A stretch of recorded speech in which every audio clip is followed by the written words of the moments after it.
Olá, nesta aula vamos falar sobre a estrutura das taxas de juros.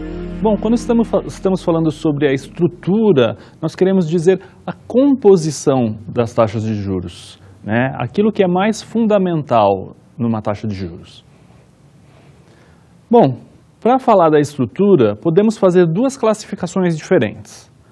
Primeiramente, a primeira classificação que nós vamos fazer é considerar a taxa de juros com relação ao risco.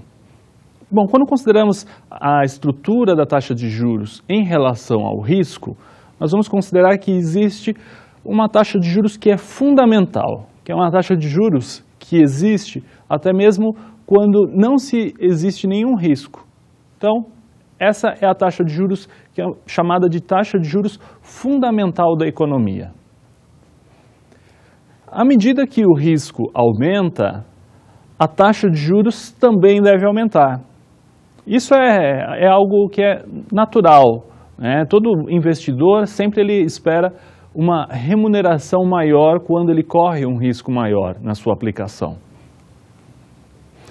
Então, para que a gente possa entender bem como é que isso acontece, de uma taxa de juros básica e depois, a partir disso, à medida que surge o risco, começar a ter um incremento nessa taxa de juros, vamos observar um exemplo. Um telejornal deu a notícia de que as agências de rating, classificação de risco, informaram que o risco país caiu na semana anterior. Assim, o governo federal baixou as taxas de juros básica da economia, ou seja, em uma reunião do Copom, as taxas de juros foram baixadas em 0,5%. Bom, então nós vimos que o governo, a partir do momento que as pessoas perceberam que existia um risco menor, né, o risco país diminuiu, então a decisão do governo foi baixar as taxas de juros. Bom, é importante lembrar que assim, essas taxas de juros aí associadas ao governo são taxas de juros associadas a títulos do governo. Então, o governo ele emite títulos de dívida, né, para ele obter mais recursos e as pessoas compram no intuito de aplicar o seu dinheiro. Bom, o investimento que a pessoa faz entregando o dinheiro ao governo é um tipo de investimento que é considerado de baixo risco ou até mesmo sem risco. Mas por que é um investimento sem risco? Porque o governo ele sempre tem dinheiro para pagar as dívidas, mesmo que ele precise para isso emitir dinheiro. Bom, então o governo tem essa característica diferente de qualquer outra pessoa que ele pode emitir dinheiro, pode emitir moeda e com isso ele paga as suas dívidas. Bom, então é um investimento sem risco. E essa taxa do governo, né, já que é um investimento sem risco, é uma taxa que é chamada livre de risco, é uma taxa que é baixa.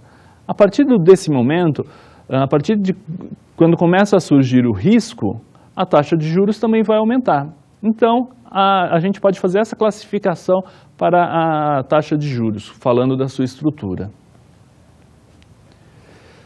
Uma outra classificação, quando a gente vai falar da estrutura da taxa de juros, é falar da estrutura da taxa de juros em relação ao tempo. Então, à medida que o tempo passa, a taxa de juros, então ela pode variar. Então, a gente vai ter o que é chamado de uma taxa de juros acumulada. Então, por exemplo, uma taxa de juros anual, ela é composta por exemplo, 12 taxas de juros mensais.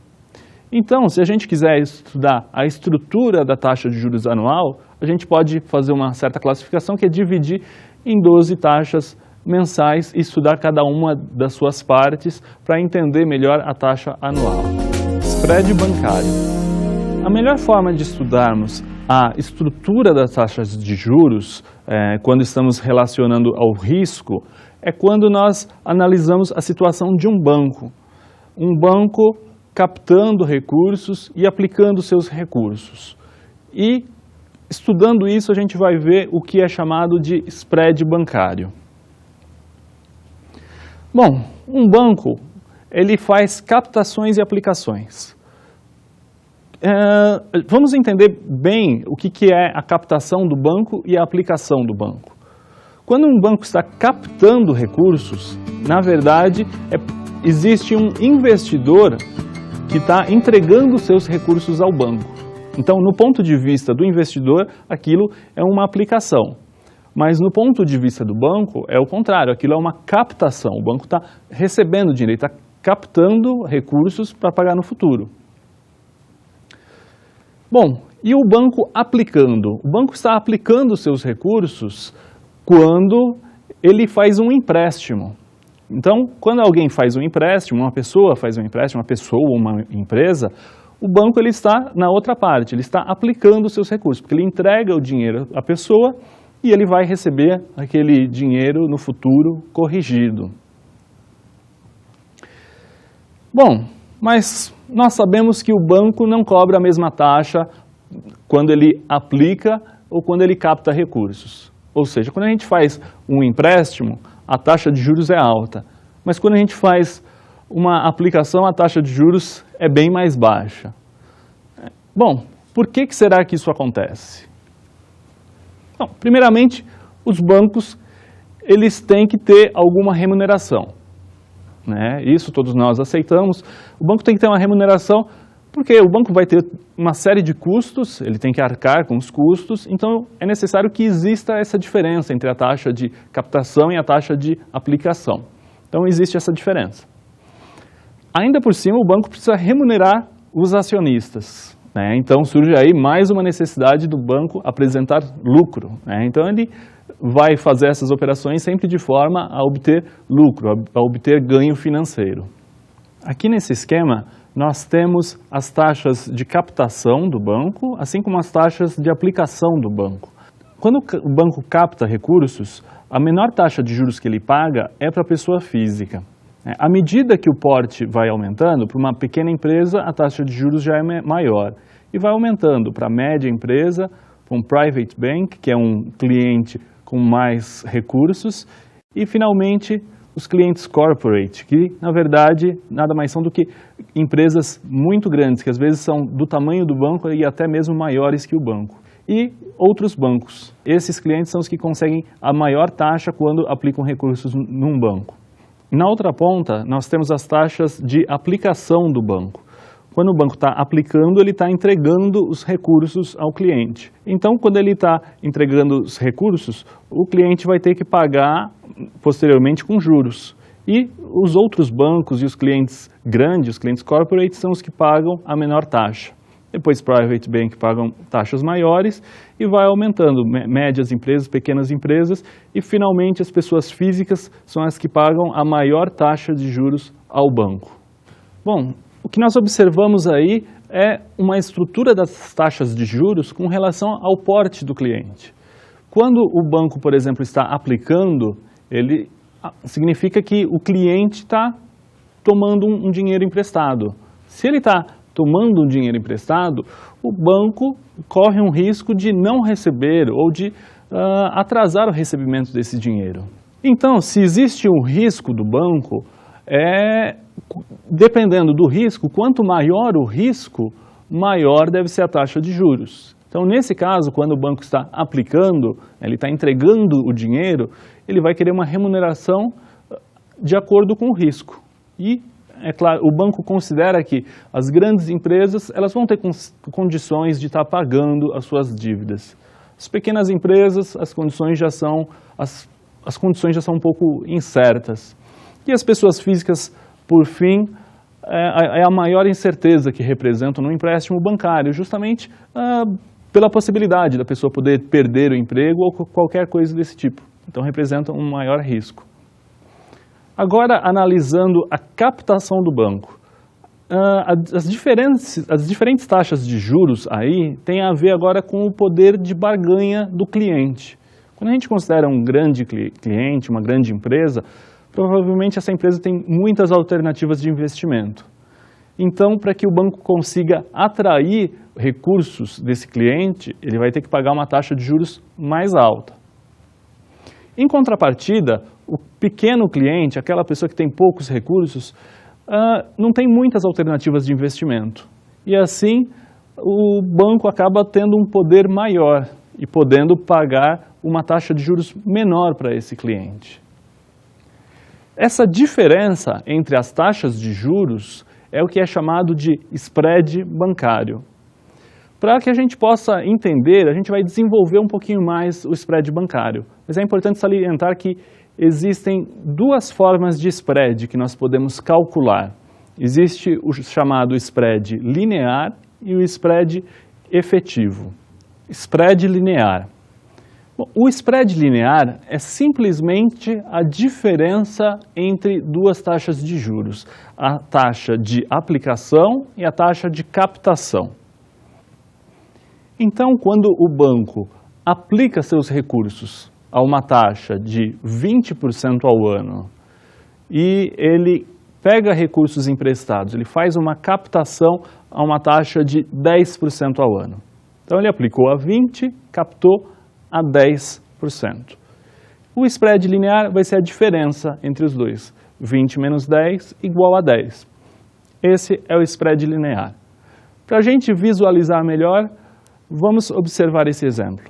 Um investidor aplica R$100 mil em um CDB de um determinado banco, cujo rendimento será de 12% ao ano.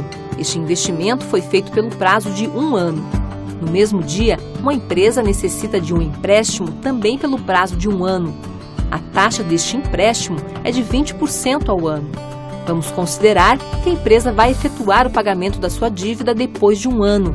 Assim, o banco usará esse dinheiro para pagar a aplicação do investidor. Bom, nós vimos então que o banco está aplicando a uma taxa de 20% ao ano e captando a uma taxa de 12% ao ano. Bom, com isso nós podemos calcular o spread linear e, além disso, mostrar como esse valor, o spread linear, está relacionado com o lucro do banco a valor futuro. Vamos ver. O spread linear é simplesmente a diferença entre as taxas de aplicação e captação. Então, IA, taxa de aplicação, menos IC, taxa de captação. Seguindo, substituindo os valores, nós vemos que o spread linear é igual a 20%, que é a taxa de aplicação, menos 12%, que é a taxa de captação. Portanto, o spread linear é de 8% ao ano. O lucro que o banco terá depois de 1 ano é o valor futuro das aplicações menos o valor futuro das captações. A partir disso, a gente consegue ver, a gente faz simplesmente, como se diz na matemática, aplica a distributiva, né? Multiplica o P por 1 e por IA, e depois multiplica o P por 1 e por IC, a gente chega aqui, que o lucro é P mais P vezes IA, né? Taxa de aplicação, menos P, depois menos P vezes IC, onde IC é a taxa de captação. Agora a gente pode cortar os valores presentes que estão ali, né? Tem um mais P junto com menos P, a gente corta, e fica simplesmente que o lucro é o valor presente vezes IA menos IC, né? Ou seja, o lucro é o valor presente vezes o spread linear. Seguindo, o lucro, então substituindo os valores, é 100 mil, que é o valor presente, vezes o spread linear, que é 8%, no caso fica 0,08. Concluindo, o lucro é de R$8 mil. Ou seja, daqui a 1 ano o banco terá um lucro de R$8 mil. Observamos então que o spread linear ele pode ser usado para calcular o lucro do banco.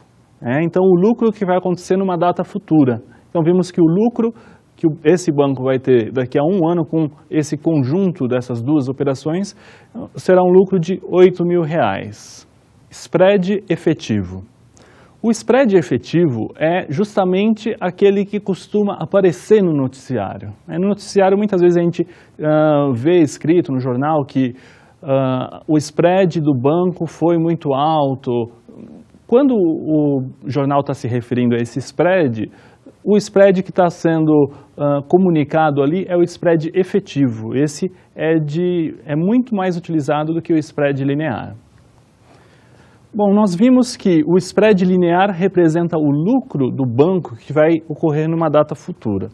O spread efetivo, ele está vinculado ao lucro a valor presente. Ou seja, se o banco vai ter um lucro numa data futura, a gente pode trazer esse valor monetário a valor presente.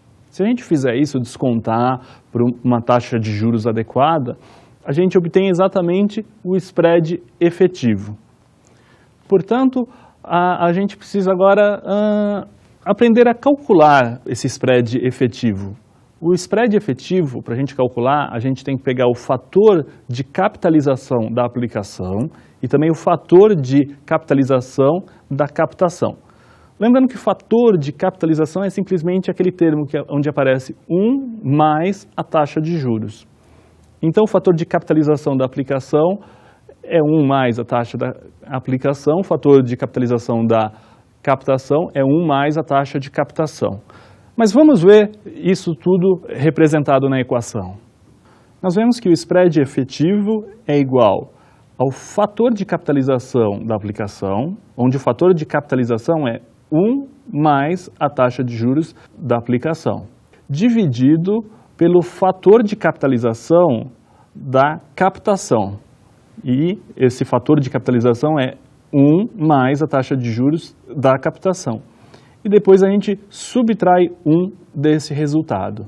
Agora vamos descobrir o spread efetivo daquele banco. Aquele banco que captou 100 mil reais e depois ele aplicou esses 100 mil reais. Então, a gente descobriu que o lucro dele, que vai acontecer daqui a um ano, vai ser um lucro de 8 mil reais. Mas a gente precisa trazer isso a valor presente, né? Para isso, a gente vai ter que primeiramente calcular o spread efetivo. Vamos ver. Spread efetivo, como a gente já tinha visto pela fórmula, a gente vai pegar 1 mais a taxa de aplicação, dividido por 1 mais a taxa de captação. E depois subtrai 1. Então, substituindo os valores, a gente tem que o spread efetivo é igual a 1 mais 0,20, porque lembrem-se, a taxa de aplicação é de 20% ao ano. Então, a gente tem aí 0,20. Dividido por 1 mais 0,12. Lembrando que a taxa de captação é de 12% ao ano. Então, a gente coloca aí ela como 0,12. E subtrai 1. Fazendo essas contas, a gente descobre que o spread efetivo é de 7,14285% ao ano. Esse valor foi colocado com bastante precisão para facilitar na hora de calcular o lucro do banco a valor presente. Bom, o lucro do banco a valor presente, ele é dado pela seguinte equação. Ele é o produto do valor presente pelo spread efetivo. Bom, o valor presente nós sabemos que é de 100 mil reais. O spread efetivo é de 7,14285%. Então, o spread efetivo a gente vai escrever como 0,0714285. Multiplicando esses valores, a gente chega que o lucro ao valor presente desse banco foi de R$ 7.142,85. Risco de crédito. Bom, então o crédito, né, esse negócio de emprestar dinheiro, ele sempre existe um risco associado, né, como a gente já viu até agora. E esse risco, ele é diferente para diferentes tipos de clientes. Portanto, as pessoas físicas, elas oferecem um risco maior para o banco. Quando o banco empresta dinheiro para uma pessoa física, porque as alternativas de uma pessoa física, no geral, elas são menores. Mas se a gente pensar numa empresa, principalmente numa grande empresa, a chance de ocorrer algum problema muito grande de forma que a empresa não possa pagar, essas chances são pequenas, né? Então a gente pode até observar o histórico do que vem acontecendo nas empresas, nas grandes empresas, e isso já foi observado que a probabilidade dessas empresas oferecerem um risco para o banco é muito pequena. Portanto, existe essa análise de risco, né? Então, o risco é uma das coisas fundamentais na hora de se observar a estrutura das taxas de juros, né? Porque nós vimos as taxas de juros, existe uma taxa fundamental, que seria uma taxa de juros que qualquer investidor vai requerer no investimento sem risco. À medida que o risco vai aumentando, é claro que o investidor vai querer uma taxa de retorno maior. Então, a remuneração do investimento vai ter que ser maior de acordo com o risco que o investidor está correndo. Taxa over. No Brasil, as instituições financeiras, quando uma instituição empresta dinheiro para outra, elas costumam utilizar uma taxa ao dia útil. E essa taxa ao dia útil é chamada também de taxa over. O Brasil é um dos poucos países que utiliza esse tipo de taxa, a taxa ao dia útil ou taxa over. A maioria dos outros países utiliza simplesmente taxa ao dia, considerando o ano com 360, 365 dias. Aqui nós temos também esse tipo de taxa, taxa ao dia útil ou taxa over. Taxa over dia. Bom, a taxa ao dia útil ou taxa over, como ela é chamada também, ela pode ser informada em vários períodos de tempo. Qualquer taxa a gente pode informar ao dia, ao mês, ao ano. A mesma coisa acontece com a taxa over, ou a taxa ao dia útil. Então a gente pode ter uma taxa ao dia útil que é informada no período de dia, de mês, de ano. Então a gente pode chamar essa taxa de taxa over dia, taxa over mês ou taxa over ano. Bom, a taxa over, ela recebe esse nome porque, na verdade, o nome dela era uma taxa overnight. Porque no período de muita inflação alta, era necessário que os investimentos fossem corrigidos diariamente. Bom, então, nesse negócio do investimento ser corrigido todo dia, ele era corrigido ao longo da noite, de um dia para o outro, ao longo da noite. E daí acabou ficando essa expressão do inglês overnight. A taxa over mês, hoje ela já não é mais utilizada pelo mercado financeiro, mas ela já foi muito utilizada até alguns anos atrás. Portanto, é importante que a gente mencione essa taxa e fale como é que ela funcionava. Bom, a taxa over mês, é um procedimento um pouco estranho até, porque a gente simplesmente pegava uma taxa ao dia útil e multiplica essa taxa por 30. Não existe assim uma boa justificativa, em qualquer livro que você pegue de matemática financeira ou mesmo com as pessoas que trabalham no mercado financeiro. Por que era feito isso? A melhor justificativa talvez seja simplesmente dizer que uma taxa ao dia útil, no geral, como é um período de tempo muito pequeno, essa taxa em geral vai ser uma taxa baixa. Então, uma taxa muito baixa, às vezes fica difícil da gente falar a respeito dessa taxa, porque você vai ter que falar muitas vezes 0, não sei quanto. Então, o que as pessoas começaram a fazer? Simplesmente multiplicaram o valor da taxa ao dia útil por 30 e obtiveram uma nova taxa, que é chamada de taxa over. Observem, por que é estranho isso? Porque assim, a taxa é ao dia útil. Então, no mês, não tem 30 dias úteis, tem menos, com certeza, mas multiplica-se por 30, e mesmo assim como se fosse uma coisa linear, porque esse negócio de multiplicar pelo número de dias ocorre quando a gente está falando de juros simples e não de juros compostos. Em juros compostos teria que haver uma capitalização. Para a gente entender bem a taxa over, vamos observar este exemplo. Um banco onde um jovem trabalha pediu R$1 milhão emprestado para outro banco. Depois de um dia útil, o banco devolve R$1.500.000. Então, como nós vimos, houve um empréstimo bancário e depois desse empréstimo bancário, o valor devolvido foi um valor superior porque acumulou juros. Bom, mas o que aconteceu? O jovem funcionário ali do banco que observou aquilo, ele calculou a taxa de juros e ele obteve 0,5% ao dia útil.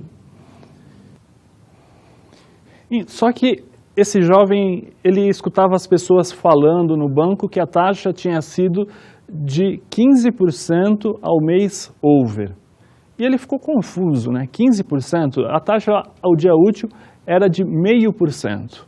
E aí ele fez a capitalização, a composição dessa taxa, né, achou a taxa equivalente mensal e viu que dava uma taxa de 11%. Bom, como ele era jovem no banco, ele ficou meio sem graça de fazer a pergunta. Ele acabou carregando essa dúvida consigo.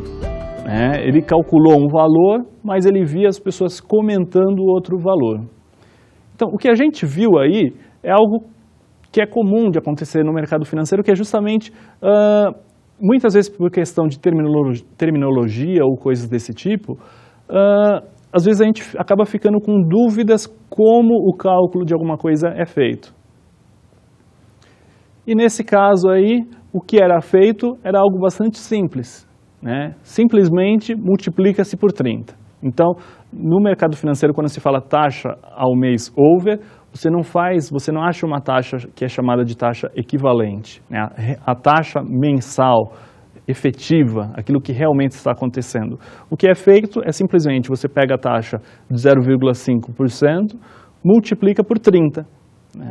E aí você obtém a taxa mensal, que é de 15% ao mês over.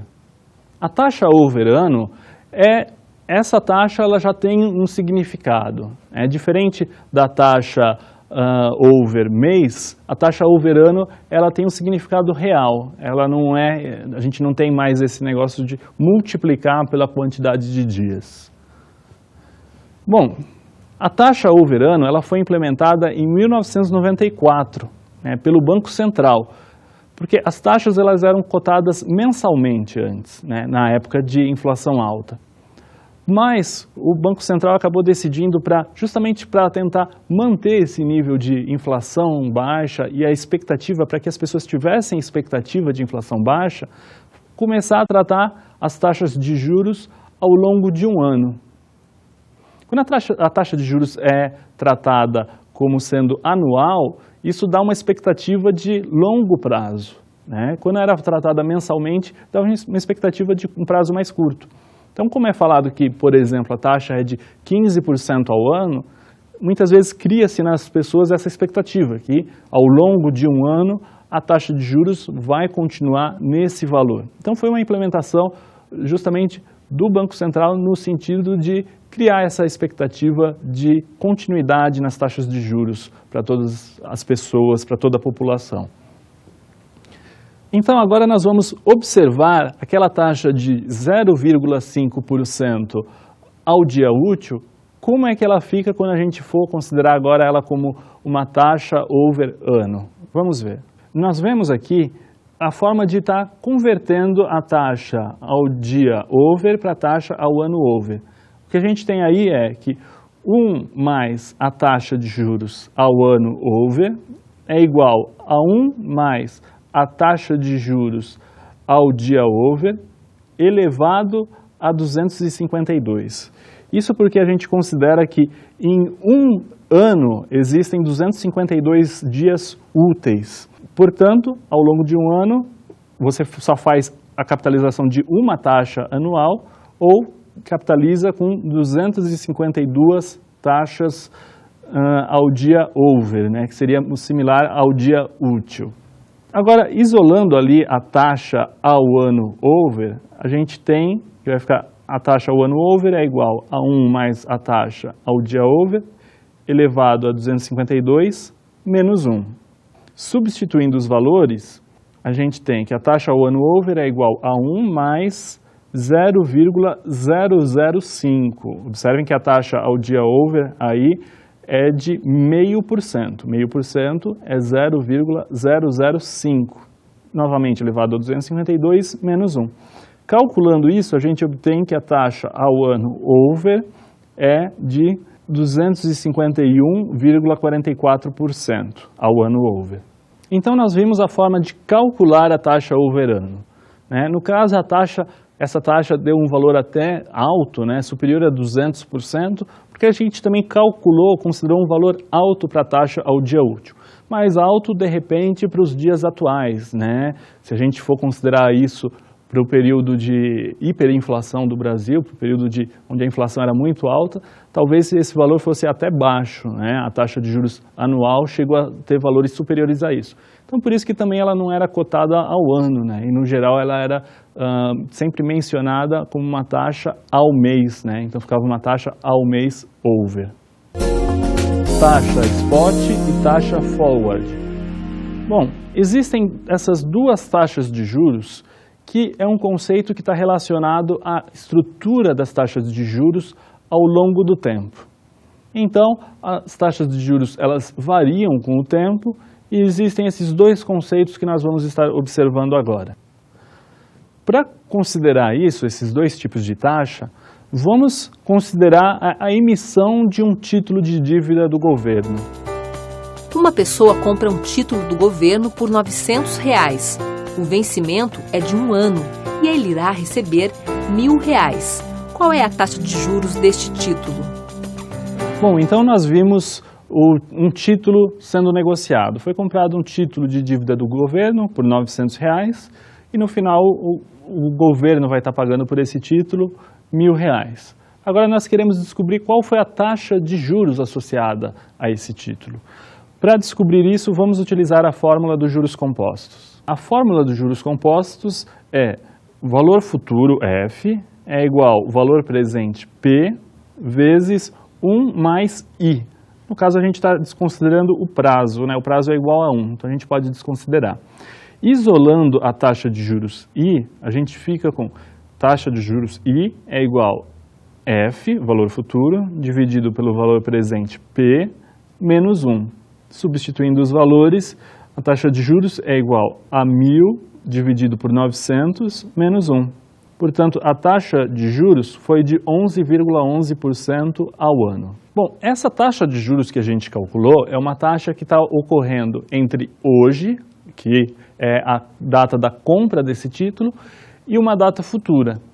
Esse tipo de taxa é chamado de taxa spot.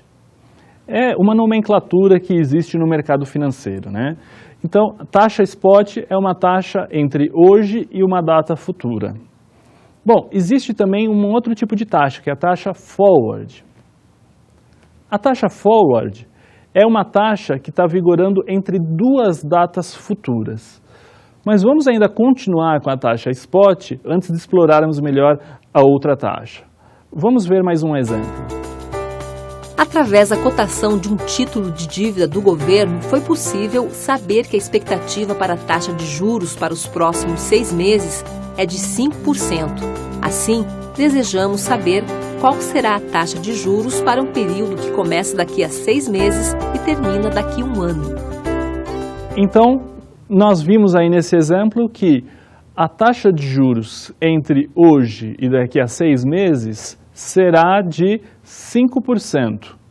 Então, 5% nesse período de 6 meses. Então, nós temos duas taxas de juros aí que nós falamos. As duas taxas são taxas spot, porque uma vai de hoje até daqui a 1 ano, e o valor é de 11,11% ao ano, e a outra taxa que nós temos é uma taxa que vai de hoje até daqui a 6 meses. Né? Então, também está começando na data presente, então também é chamado de taxa spot. Com isso, nós conseguimos calcular uma taxa que é chamada de forward, porque se a gente sabe o valor da taxa de juros daqui até 6 meses e também sabemos o valor da taxa de juros daqui até 1 ano, então nós podemos calcular o valor de uma taxa de juros para uma aplicação que começaria daqui a 6 meses e termina daqui a 1 ano.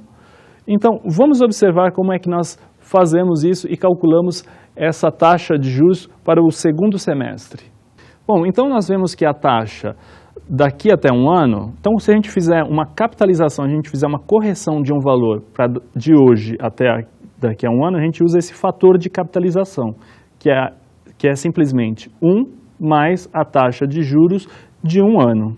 Bom, esse fator de capitalização seria correspondente a realizar 2 capitalizações semestrais, a capitalização do semestre 1 e a capitalização do semestre 2.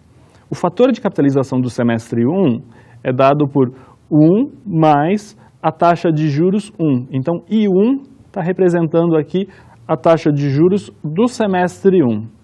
E logo depois a gente tem 1 mais I2, ou seja, a taxa de juros, I2 é a taxa de juros do semestre 2. Então, 1 mais I2 é o fator de capitalização do semestre 2.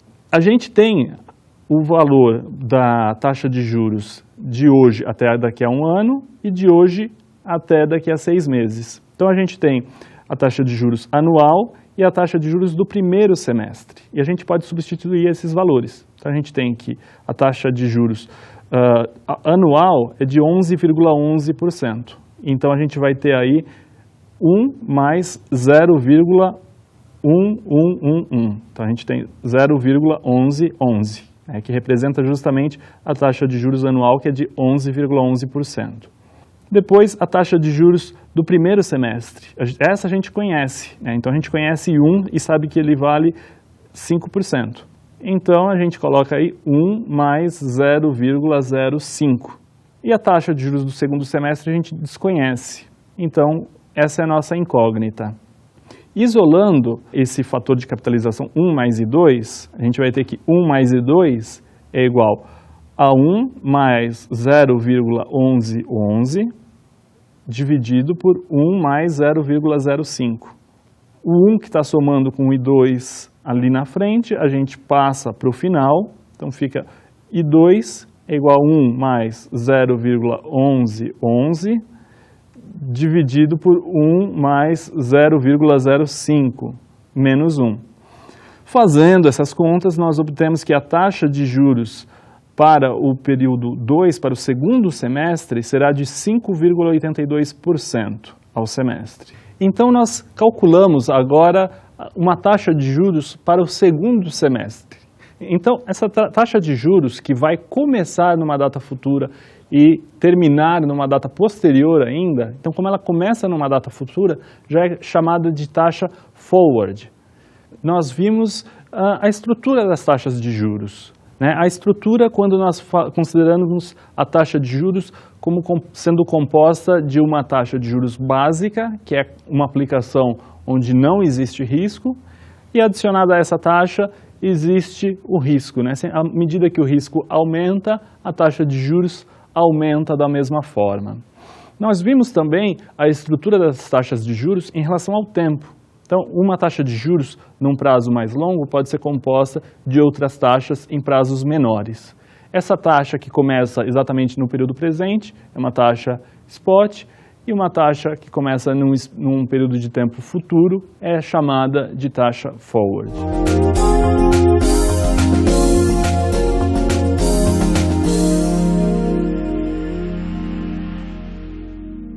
Para aprofundar os seus conhecimentos sobre a estrutura das taxas de juros, segue uma referência, o livro Cálculo Financeiro das Tesourarias, Bancos e Empresas. O autor é o José Roberto Securato. Desse livro, 3 capítulos tratam desse assunto. São os capítulos 4, 5 e 6. O capítulo 4, cujo título é Estrutura das Taxas de Juros. O capítulo 5, o título é Estrutura Temporal das Taxas de Juros. E o capítulo 6, Mercados Futuros e a Estrutura das Taxas de Juros. Bom, então todos esses capítulos estão falando sobre a estrutura das taxas de juros. E ele é um livro muito voltado para o mercado financeiro, então muito cheio de aplicações e como as coisas realmente funcionam junto às instituições financeiras. Bons estudos!